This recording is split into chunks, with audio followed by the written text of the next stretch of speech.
A paz do Senhor, irmãos queridos, amados servos e servas de Deus, Deus os abençoe em Cristo Jesus. Hoje nós não vamos falar sobre este tema que nós temos falado. Tá louco? A Bíblia não diz isso. Hoje nós vamos atender um pedido dos nossos irmãos que estão inscritos em nosso canal, que pediu que falássemos sobre a justificação. A justificação. E isso nós falaremos sobre a justificação. Mas antes de nós falarmos sobre a justificação, eu peço para você se inscrever em nosso canal, ativar o sino de notificação, deixar aí o seu joinha e o seu comentário. Assim como esse irmão pediu para nós falarmos sobre a justificação, você também pode fazer o seu pedido aí nos comentários, tá certo?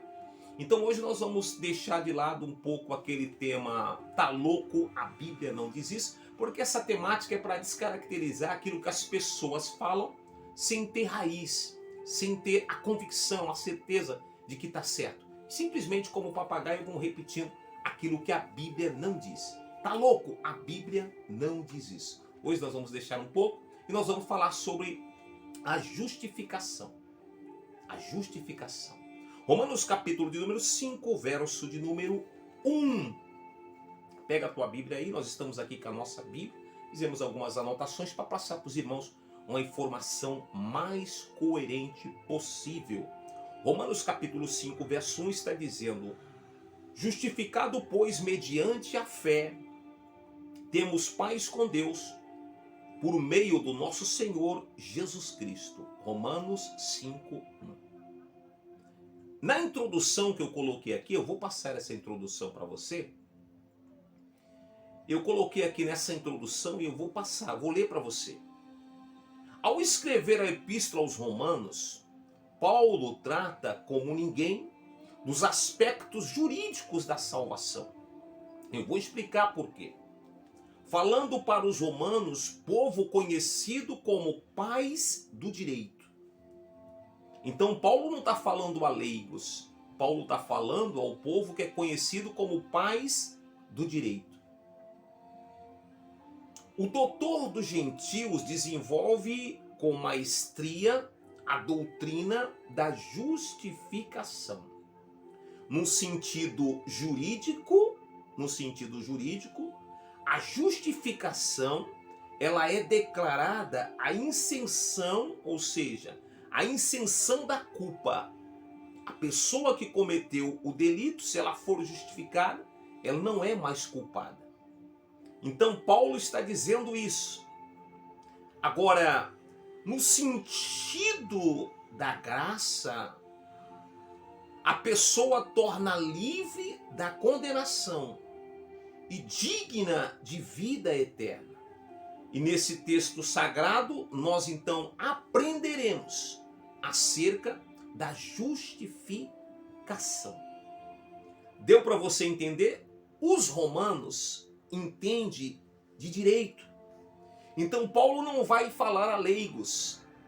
Então o doutor dos gentios vai falar de justificação a alguém que entende de direito. Então ele vai trazer uma mensagem pertinente ao entendimento daquelas pessoas que entendem de direito. Então no sentido jurídico,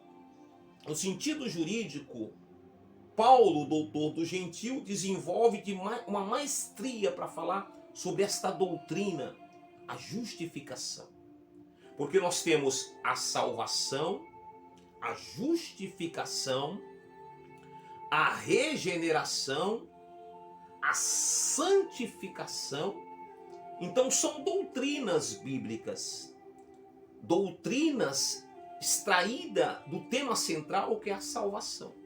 E Paulo está falando agora aos romanos que conhecia de direito. Então o primeiro aspecto que eu vejo dentro do texto que nós lemos em Romanos capítulo 5, verso 1, a primeira fonte, eu vou falar aqui sobre 3 fontes da justificação. A primeira fonte da justificação se chama fé. Eu sou justificado pela fé. Agora nós temos que entender o que é a fé.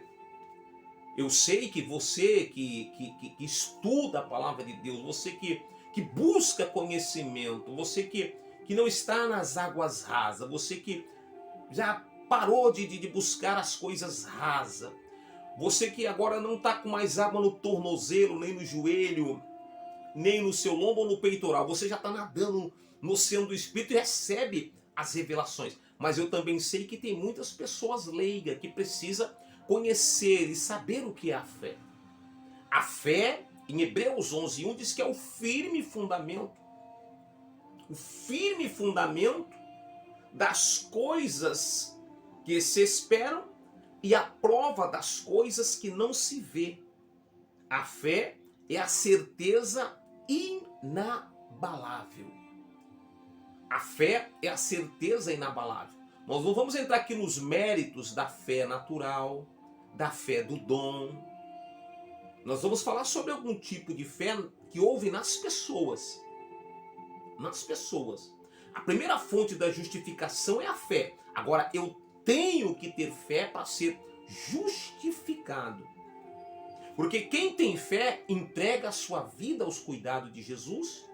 E o sangue de Jesus justifica, purifica, qualifica o sangue de Jesus. Então, olha só, eu tomei alguma nota aqui para falar de alguém, pelo menos 4 personagens bíblicos que teve fé e uma fé diferente da outra, uma do outro. Primeiro, Abel teve a fé sacrificial. Abel ofereceu um sacrifício que agradou a Deus. Porque o sacrifício dele foi provido pela fé. Ele não mostrou simplesmente o seu sacrifício com um coração vazio. Ele mostrou o seu sacrifício com um coração cheio de fé. Segundo, Enoque, a fé agradável. A Bíblia diz que Enoque tinha fé tão agradável que ele andou 300 anos na presença de Deus. E por isso, por esta fé agradável, Deus o tomou para si. Terceiro, Noé, a fé obediente. Quando Deus chama Noé, Deus fala, você vai fazer um barco, uma arca, eu vou te dar planta. E nunca tinha chovido na terra. Mas Noé obedeceu. Mesmo sem saber que nunca havia chovido, Noé obedeceu. E essa é a fé obediente. Veja que para tudo tem que ter fé. Depois o último para nós concluir, tem muitos personagens, mas eu citei esses quatro personagens. Abraão, a fé provada e aprovada. Você lembra que Abraão foi ser pai idoso. O filho que saiu das suas entranhas com Sara foi quando ele estava na idade já avançada. O anjo visita a Sara e o anjo, quando vai falar com ela, o anjo diz, por que você sorriu quando eu estava falando com Abraão? Ela diz, eu não sorri. Aí o anjo diz, porventura há alguma coisa impossível para Deus? Pois bem, nasce Isaac, e quando Isaac nasce, que está jovem, Deus pede o filho que foi sacrificante para ele ter. E Abraão faz o quê? Abraão entrega para Deus a fé provada e aprovada. Então são esses 4 tipos de fé. Abel que sacrificou, Enoque que era agradável, Noé que era obediente, Abraão que era provado para ser aprovado. Isso é a fé. Então a primeira fonte de justificação, voltando aqui para a palavra, para o tema, é a fé. Paulo escrevendo aos Romanos no capítulo de número 4, 1 até o 13, que eu tomei nota também, Paulo afirma que Abraão foi justificado pela fé quando creu em Deus. E isso lhe foi imputado para justiça. Abraão creu em Deus. Na passagem que ele vai ofertar o seu filho, ele fala para os seus servos que estão lá embaixo. Ele diz, ó, vocês vão ficar aqui embaixo no monte, que eu vou subir. Eu vou subir, mas eu voltarei com meu filho. A fé de Abraão. No entanto que ele é chamado pai na fé. Romanos capítulo de número 10 e verso 11, que eu tomei nota, está escrito: todo aquele que crê nele não será confundido. A fé é a certeza, é crer, é acreditar de uma forma inabalável, sem ter visto, sem estar junto, no sentido físico, mas acreditar que está junto no sentido espiritual. Depois está aqui, somente a fé livra o pecador da condenação, João 3, 17 e 18. O próprio Jesus diz, porque Deus enviou o seu Filho ao mundo, não para condenar o mundo, mas para que o mundo fosse salvo por ele. Para que o mundo fosse salvo por ele. Quem crê não é condenado, mas quem não crê já está condenado. Então é a condição. A condição, se eu creio, eu não sou condenado. Se eu não creio, eu já estou condenado. Porque deixa de crer no unigênito Filho de Deus. E qual é a condenação? A condenação é essa, que Deus enviou o seu Filho ao mundo como luz, e os homens amaram mais as trevas do que a luz. Por isso são condenados. A primeira fonte da justificação é a fé, é acreditar, é confiar que o sacrifício de Jesus na cruz do Calvário teve o maior objetivo. E o maior objetivo do sacrifício do Calvário foi a salvação do pecador. Porque o homem estava desgarrado, desvinculado do Pai eterno. É por isso que Paulo, escrevendo aos Romanos, ele disse que por um homem entrou o pecado e a morte, mas por um entrou a vida eterna. Ele está fazendo uma alusão a Adão e a Jesus Cristo. É por isso que Paulo, também escrevendo aos Romanos, ele disse assim, ó: todos pecaram e destituídos foram da glória de Deus. Todos.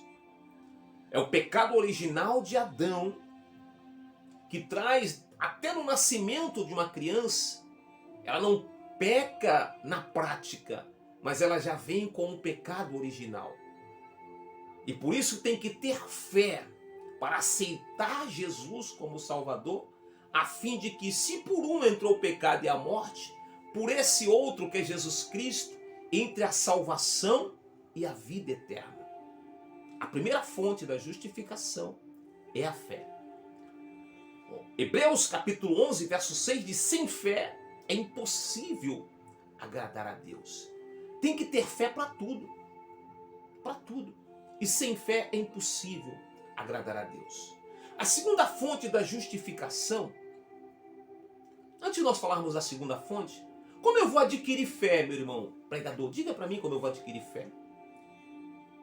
Romanos capítulo de número 10, verso 17. Romanos 10, 17. Ora, a fé vem pelo ouvir da palavra de Deus. A palavra de Deus, Hebreus capítulo 4, verso 12, que diz que ela é como uma espada de dois gumes. Penetra a divisão da alma, das medulas, é apta para discernir a intenção do coração do homem. Então, quando eu ouço a palavra de Deus, ela gera fé, porque ela é uma palavra viva, uma palavra eficaz, uma palavra penetrante, mais com a espada de dois gumes. Então é a fé, a primeira fonte da justificação. Grave isso aí, você que estava sem esta informação. A fé é a primeira fonte da justificação. A segunda fonte da justificação. Romanos 3, 24, Paulo diz: sendo, pois, justificado gratuitamente pela graça. mediante a redenção que há em Cristo Jesus. A graça é a segunda fonte da justificação do pecador. Quando o pecador, pela fé, aceita Jesus, a graça de Deus, que é um favor imerecido, ninguém merece. Ninguém mereceu ele se despir da sua glória, vir, morrer morte de cruz para salvar a mim e a você, pecador. Isto é graça. O favor imerecido. E este favor imerecido faz com que nós, pecadores, sejamos diante de Deus, pela graça de Cristo Jesus, mediante a fé, que nós não sejamos condenados, que nós sejamos salvos para viver uma vida eterna com Cristo Jesus. A graça é a atitude de Deus para com o pecador. A atitude de Deus para com o pecador, tipificando do pecador, ou seja, o pecador deixa de ser pecador para agora ser remido, lavado pelo sangue redentor de Jesus Cristo. A segunda fonte da justificação é a graça, o favor imerecido. A graça é a atitude de Deus para com o pecador.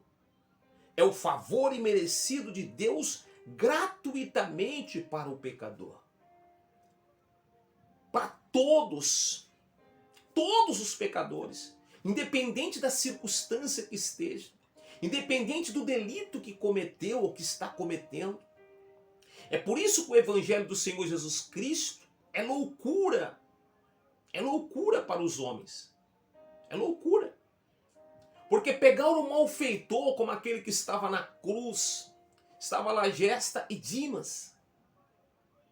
Gesta disse: tu não és o Cristo, o Filho de Deus, curou a tantos, livrou a tantos, por que não salva a ti e salva a nós também? E Dimas disse para Gesta: não, ele não é culpado, este homem é inocente, agora nós somos culpados dos nossos atos. Aí Dimas olha para Jesus e diz: Senhor, lembra-te de mim quando entrares no paraíso. Ele disse: hoje mesmo estará comigo no paraíso. Um malfeitor do lado dele, ele salvou. Então o evangelho da graça é o evangelho que alcança todos os pecadores. Todos, sem distinção, todos. Mateus 11, 28. Vinde a mim todos, cansados, oprimidos, sobrecarregados, e eu vos aliviarei. Tomai sobre vós o meu jugo e aprendei de mim, que sou manso e humilde de coração, e encontrareis descanso para as vossas almas. O meu fardo é leve. A salvação para todos. Lucas 19, 10. O Filho do Homem veio buscar e salvar todos os que se haviam perdido. Os homens são perdidos desde Adão. E agora tem que encontrar alguém que os conduza para morar de vida eterna. E este alguém é Jesus. João 14, 6. Eu sou, ele diz, o caminho, a verdade e a vida, e ninguém vem ao Pai senão por mim. Jesus Cristo é o único mediador entre Deus e os homens. Segunda fonte, a graça. A graça. Tito 2:11 diz: a graça de Deus se há manifestado, trazendo salvação a todos os homens. E quem é a graça de Deus? A graça de Deus está em João 3,16. O próprio Cristo.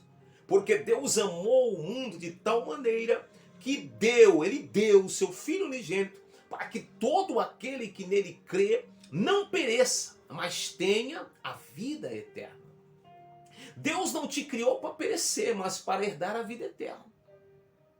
Você tem a fé de aceitar a Jesus como Salvador? Para que a graça salvadora te alcance? Tito 3,7, Paulo afirma que a justificação por graça nos tornamos seus herdeiros segundo a esperança da vida eterna.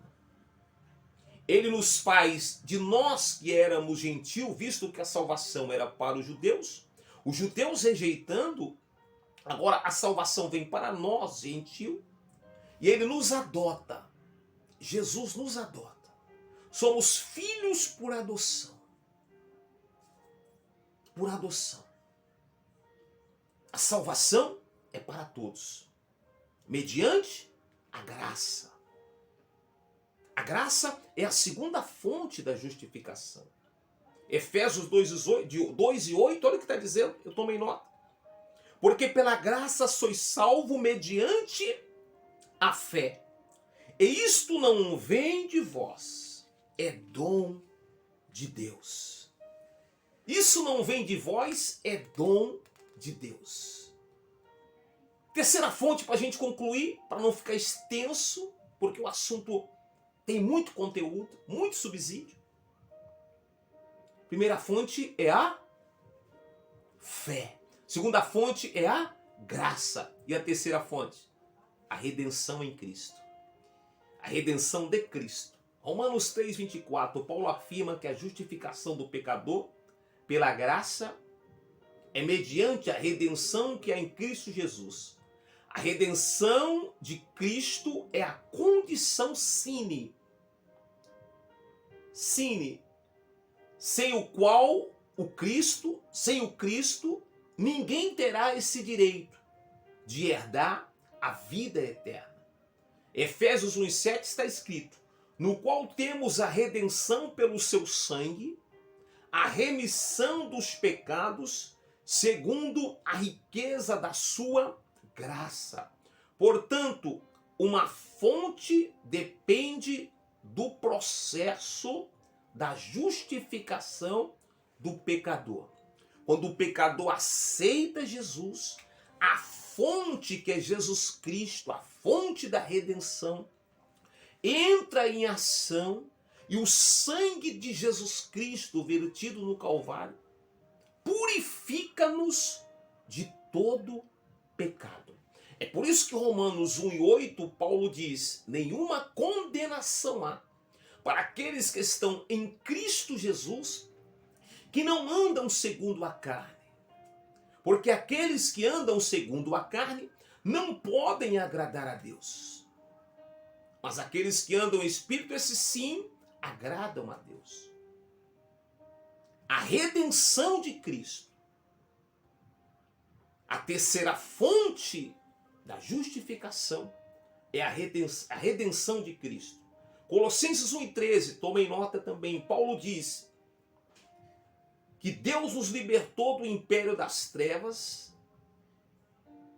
e nos transportou para o reino do seu Filho, do seu amor, o qual nós temos a redenção, a remissão dos pecados, para declarar o pecador isento da culpa.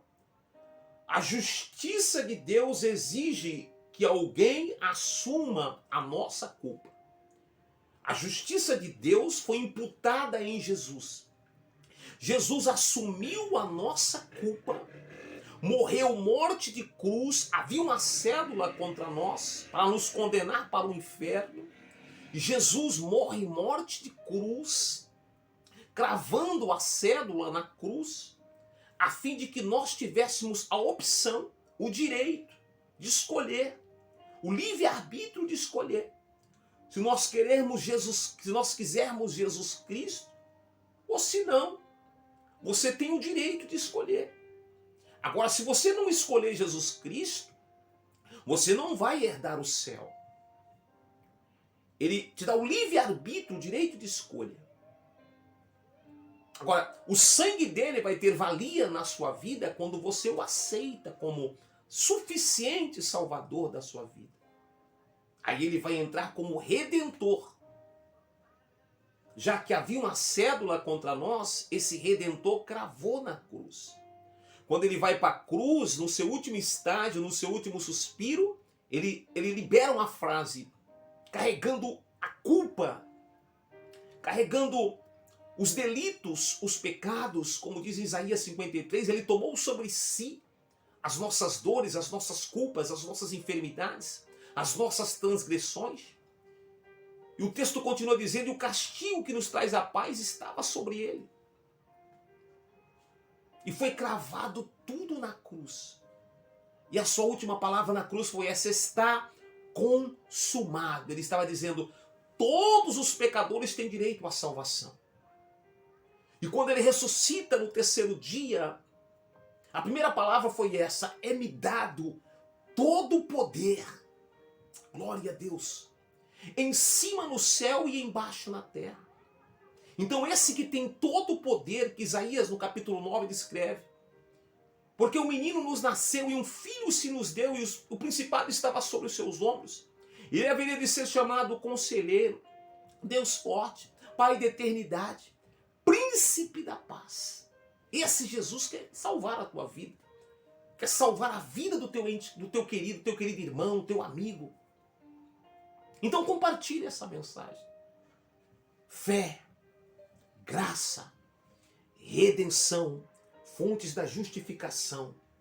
Para nós concluirmos, 2 Coríntios 5,19, Paulo explica o processo da redenção. Olha só o que Paulo diz, afirmando: Deus estava em Cristo, reconciliou consigo o mundo, não imputou aos homens as suas transgressões, e nos confiou a palavra da reconciliação.